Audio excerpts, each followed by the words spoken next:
नमस्कार सभी को। मेरे चैनल में आप सभी का हार्दिक स्वागत है। आज मैं पुनः उपस्थित हूँ धर्मवीर भारती द्वारा लिखित उपन्यास गुनाहों का देवता का 7वां भाग लेकर। तो आइए कथानक प्रारंभ करते हैं।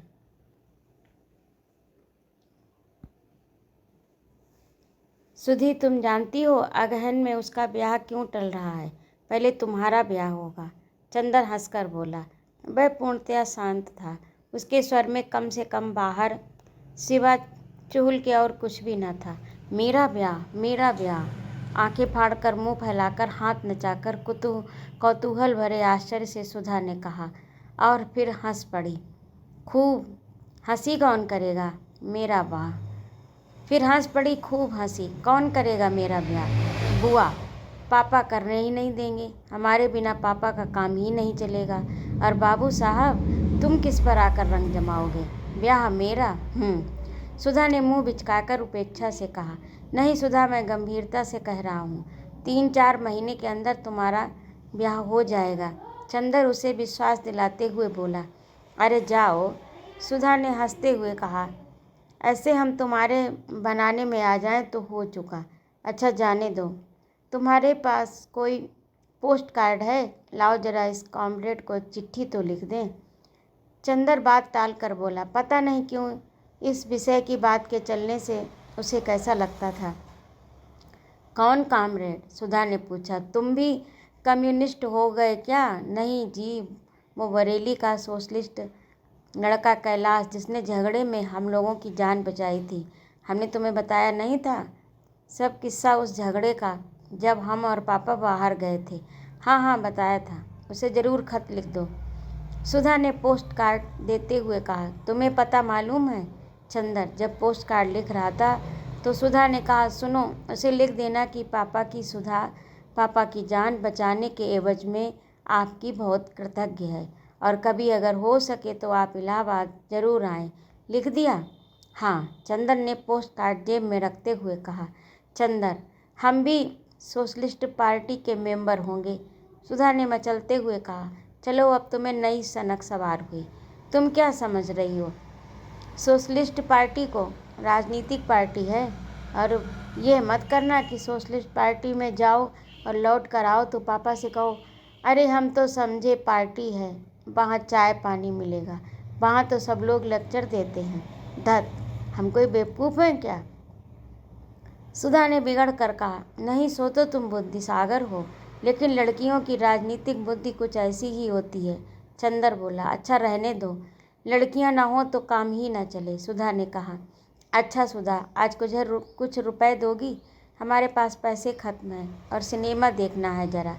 चंदन ने बहुत दुलार से कहा। हाँ हाँ, ज़रूर देंगे तुम्हें, मतलबी कहीं के। सुधा बोली। अभी अभी तुम लड़कियों की बुराई कर रहे थे ना? और तो तुम और लड़कियों में से थोड़े ही हो। तुम तो हमारी सुधा हो, सुधा महान। सुधा पिघल गई। अच्छा कितना लोगे? अपनी पॉकेट में 5 रुपए का नोट निकाल अपनी पॉकेट में से 5 रुपए का नोट निकाल कर बोली। इससे काम चल जाएगा? हाँ हाँ, आज ज़रा सोच रहे हैं पम्मी के यहाँ जाएं, तब सेकेंड शो जाएं। पम्मी रानी के यहाँ जाओगे? समझ गए। तभी तुमने चाचा जी से ब्याह करने से इनकार कर दिया। लेकिन पम्मी तुमसे 3 साल बड़ी है, लोग क्या कहेंगे? सुधा ने छेड़ा। तो क्या हुआ जी, सब यूं ही चलता है। चंदर हंसकर टाल गया।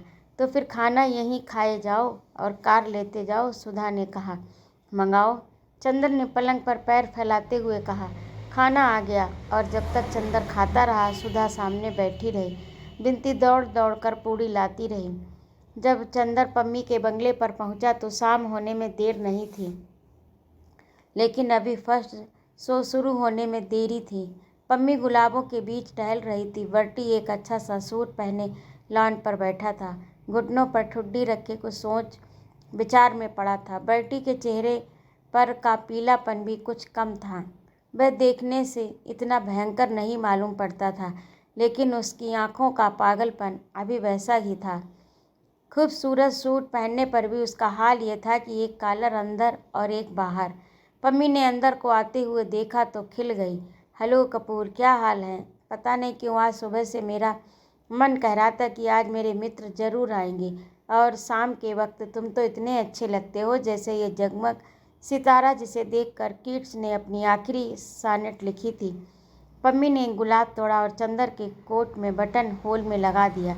चंदर ने बड़े भय से बर्टी की ओर देखा कि कहीं गुलाब को तोड़े जाने पर वह फिर चंदर की गर्दन पर सवार न हो जाए, लेकिन बर्टी कुछ बोला नहीं। बर्टी ने सिर्फ हाथ उठाकर अभिवादन किया, फिर बैठकर सोचने लगा।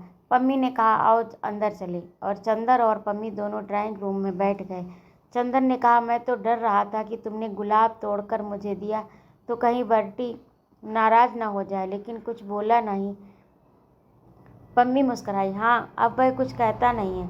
पता नहीं क्यों गुलाबों से उसकी तबीयत भी इधर हट गई। अब वह उतनी परवाह भी नहीं करता। क्यों? चंदर ने ताज्जुब से पूछा। पता नहीं क्यों। मेरी समझ में तो ये आता है कि उसका जितना विश्वास अपनी पत्नी पर था वह इधर धीरे धीरे हट गया, और इधर वह ये विश्वास करने लगा कि सचमुच वह सार्जेंट को प्यार करती थी, इसलिए उसने फूलों को प्यार करना छोड़ दिया। अच्छा, लेकिन ये हुआ कैसे? उसने तो अपने मन में इतना गहरा विश्वास जमा रखा था कि मैं समझता था कि मरते दम तक उसका पागलपन नहीं छूटेगा। चंदर ने कहा, नहीं, बात ये हुई कि तुम्हारे जाने के 2-3 दिन बाद मैंने एक दिन सोचा कि मान लिया जाए अगर मेरे और बर्टी के विचारों में मतभेद है तो इसका मतलब ये नहीं कि मैं उसके गुलाब चुराकर उसे मानसिक पीड़ा पहुंचाऊं और उसका पागलपन और बढ़ाऊं। बुद्धि और तर्क के अलावा भावना और सहानुभूति का भी एक महत्व मुझे लगा, और मैंने फूल चुराना छोड़ दिया। 2-3 दिन तक बेहद वह खुश रहा, बेहद खुश, और मुझे भी बड़ा संतोष हुआ कि लो, अब बर्टी शायद ठीक हो जाए। लेकिन तीसरे दिन सहसा उसने अपना खुरपा फेंक दिया, कई गुलाब के पौधे उखाड़ कर फेंक दिए, और मुझसे बोला, अब तो कोई फूल भी नहीं चुराता। अब भी वह इन फूलों में नहीं मिलती। वह जरूर सार्जेंट के साथ जाती है। वह मुझे प्यार नहीं करती, हरगिज नहीं करती। वह रोने लगा। बस उसी दिन से वह गुलाबों के पास नहीं जाता। आजकल बहुत अच्छे अच्छे सूट पहनकर घूमता है और कहता है, क्या मैं सार्जेंट से कम सुंदर हूँ? इधर वह बिल्कुल पागल हो गया है, पता नहीं किससे अपने आप लड़ता रहता है। चंदन ने ताज्जुब से सिर हिलाया। हाँ, मुझे बड़ा दुख हुआ। पम्मी बोली, मैंने तो हमदर्दी की कि फूल चुराने बंद कर दिए, और उसका नतीजा ये हुआ। पता नहीं क्यों कपूर, मुझे लगता है कि हमदर्दी करना इस दुनिया में सबसे बड़ा पाप है। आदमी से हमदर्दी कभी नहीं करनी चाहिए। चंदन ने सहसा अपनी घड़ी देखी। क्यों? अभी तुम नहीं जा सकते, बैठो और बातें सुनो। इसलिए मैंने तुम्हें दोस्त बनाया। आज 2-3 साल हो गए मैंने किसी से बातें नहीं की, और तुमसे इसलिए मैंने मित्रता की कि बातें करूंगी। चंदर हंसा। आपने मेरा अच्छा उपयोग ढूंढ निकाला।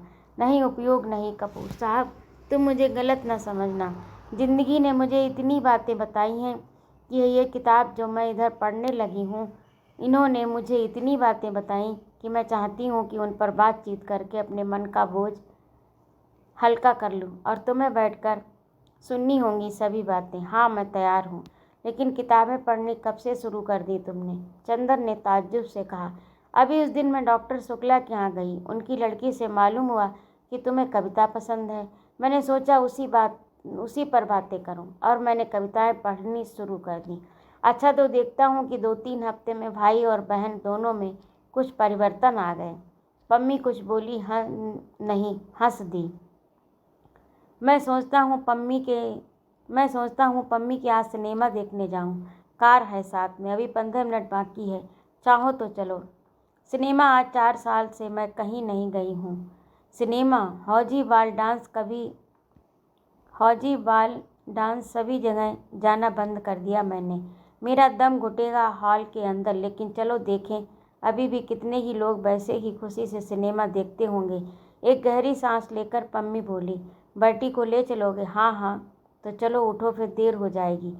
चंदन ने घड़ी देखते हुए कहा।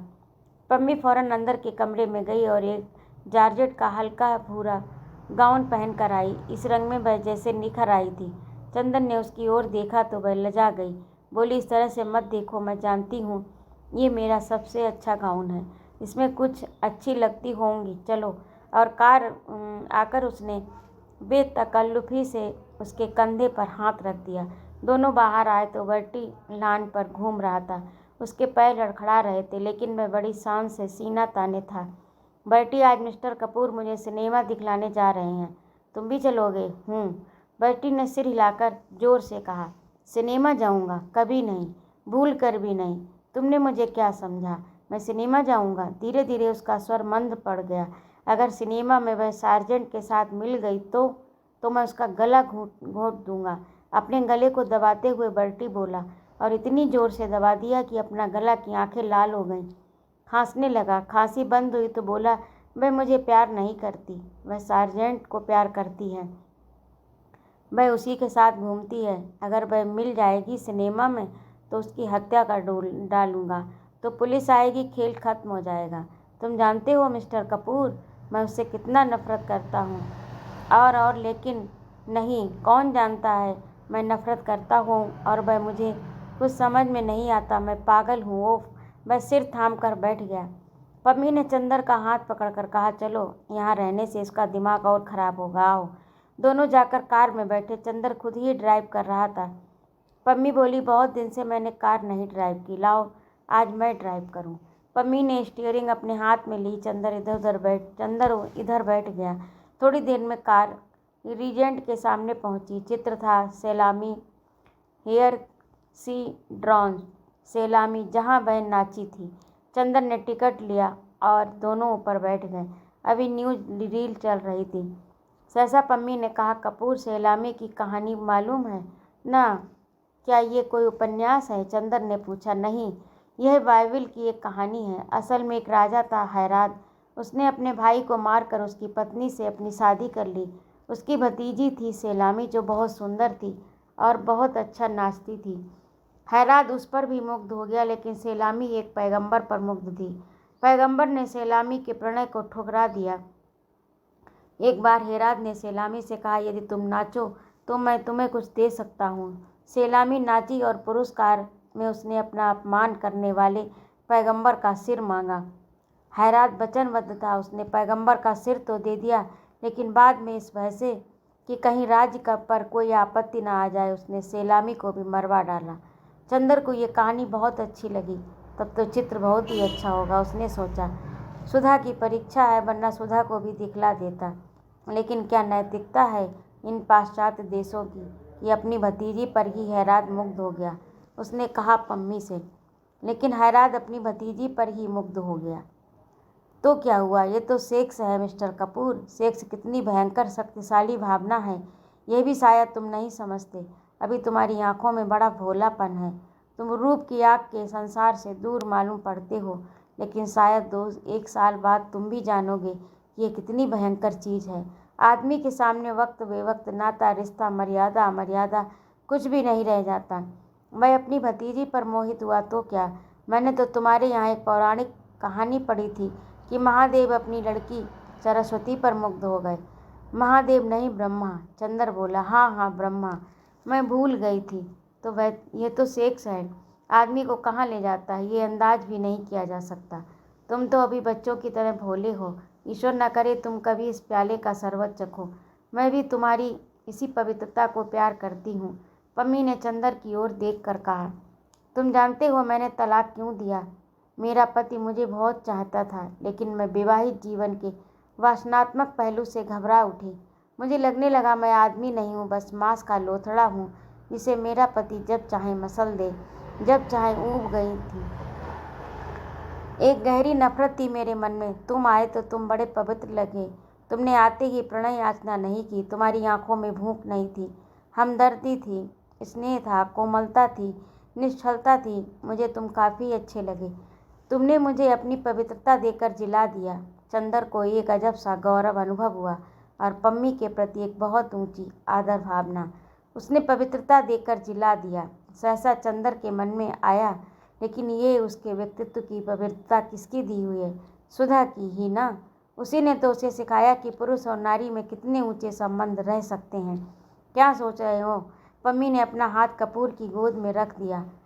कपूर सिहर गया, लेकिन शिष्टाचारवश उसने अपना हाथ पम्मी के कंधे पर रख दिया। पम्मी ने 2 क्षण के बाद अपना हाथ हटा लिया और बोली, कपूर, मैं सोच रही हूँ अगर ये विवाह संस्था हट जाए तो कितना अच्छा हो। पुरुष और नारी में मित्रता हो, बौद्धिक मित्रता और दिल की हमदर्दी। यह नहीं कि आदमी औरत को वासना की प्यास बुझाने का प्याला समझे और औरत आदमी को अपना मालिक।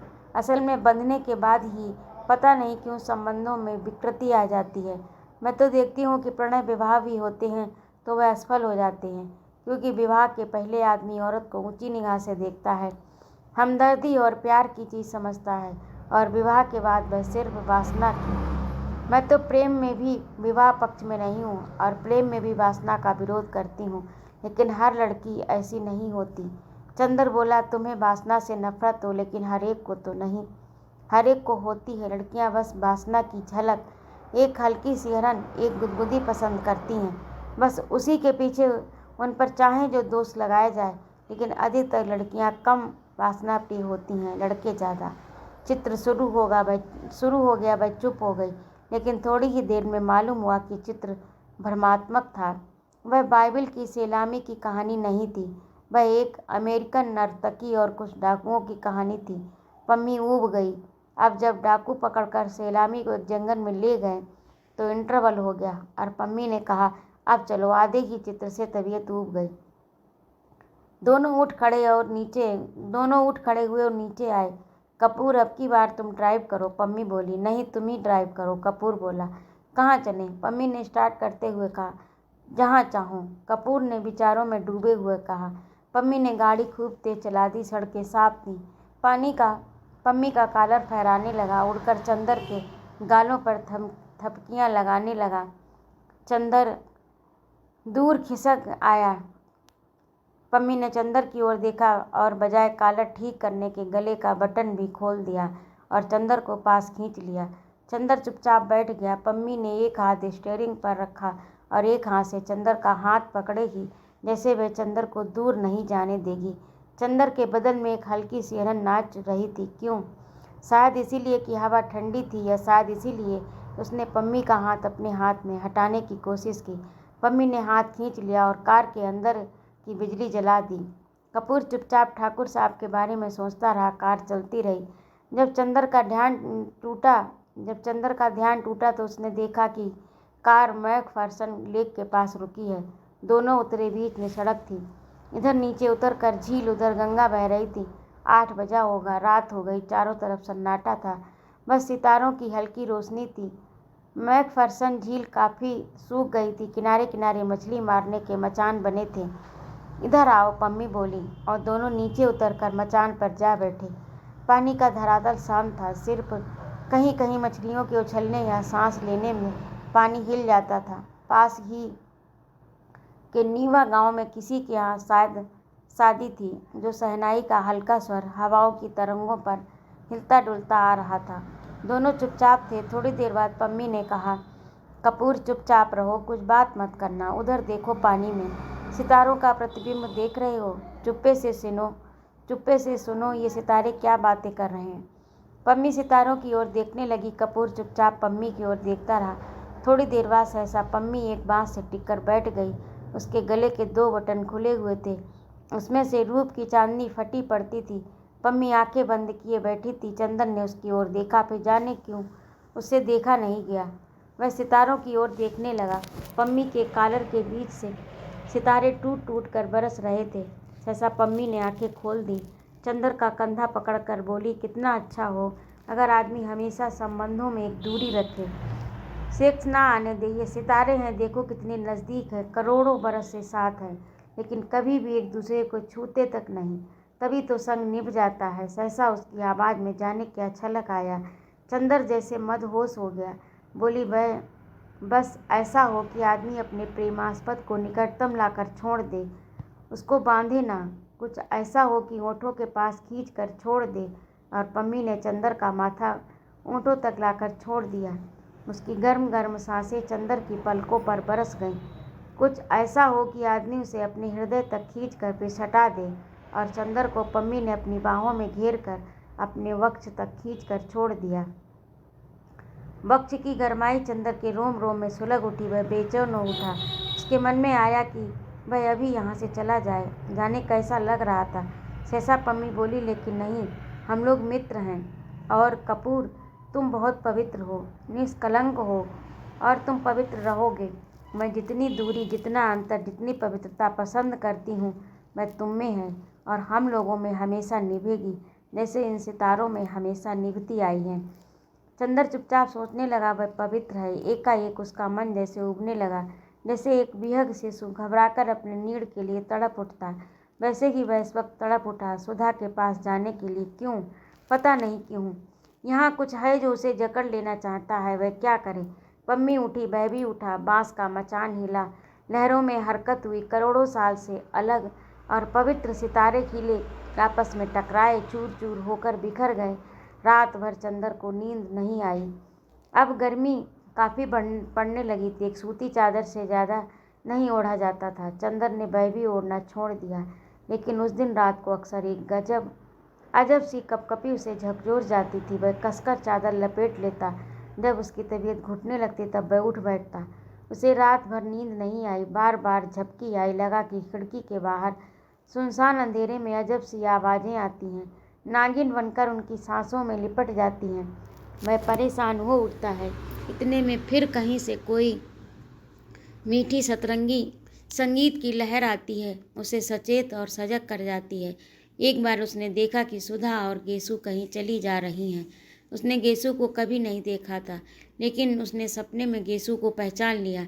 लेकिन गेसु तो पम्मी की तरह गाउन पहने हुए थी। फिर देखा बिनती रो रही है, इतना बिलख बिलख कर रो रही कि तबीयत घबरा जाए। घर में कोई नहीं है। चंदर समझ नहीं आता वह क्या करे। अकेले घर में एक अपरिचित लड़की से बोलने का साहस भी नहीं होता उसका। किसी तरह हिम्मत करके वह समीप पहुंचा तो देखा, अरे ये तो सुधा है। सुधा लुटी हुई सी मालूम पड़ती है। वह बहुत हिम्मत करके सुधा के पास बैठ गया। उसने सोचा सुधा को आश्वासन दे, लेकिन उसके हाथों पर जाने कैसे सुकुमार जंजीरें कसी हुई हैं। उसके मुंह पर किसी की सांसों का भार है। वह निश्चेष्ट है। उसका मन अकुला उठा। वह चौंक कर जाग गया तो देखा वह पसीने से तर है। वह उठकर टहलने लगा। वह जाग गया, लेकिन फिर भी उसका मन स्वस्थ नहीं था। कमरे में ही टहलते टहलते वह फिर लेट गया। लगा जैसे सामने की खुली खिड़की से सैकड़ों तारे टूट टूट कर भयानक तेजी से आ रहे हैं और उसके माथे से टकरा टकरा चूर चूर हो जाते हैं।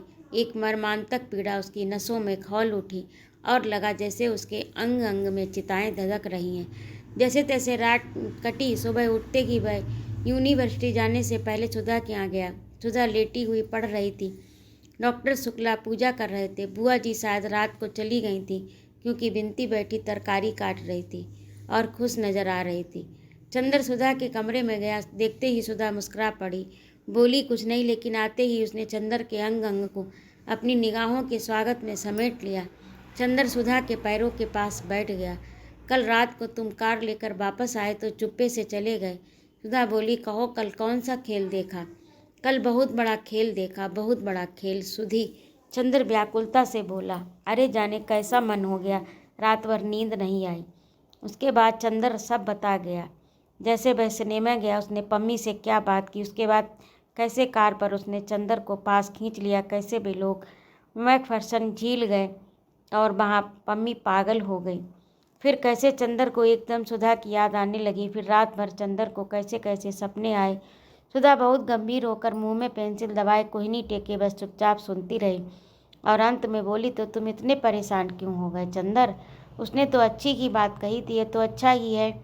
ये सब जिसे तुम सेक्स कहते हो ये संबंधों में ना आए, इसमें क्या बुराई है? क्या तुम चाहते हो कि सेक्स आए? कभी नहीं।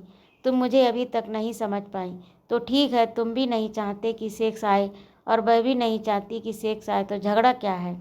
क्यों तुम उदास हो इतने? सुधा बोली बड़े अचरज से।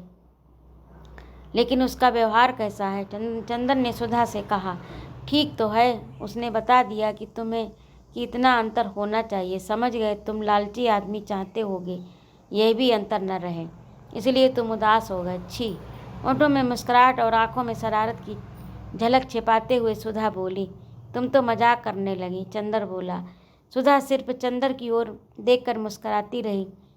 चंदर सामने लगी हुई तस्वीर की ओर देखता रहा। फिर उसने सुधा के कबूतरों जैसे उजले मासूम नन्हे पैर अपने हाथ में ले लिए। भर्राई हुई आवाज़ में बोला, सुधा, तुम कभी हम पर विश्वास ना हार बैठना। सुधा ने किताब बंद करके रख दी और उठकर बैठ गई। उसने चंदर के दोनों हाथ अपने हाथों में लेकर कहा, पागल कहीं के, हमें कहते हो अभी सुधा में बचपन है, तुम में क्या है। वाह रे छुई मुई के फूल, किसी ने हाथ पकड़ लिया, किसी ने बदन छू लिया तो घबरा गए।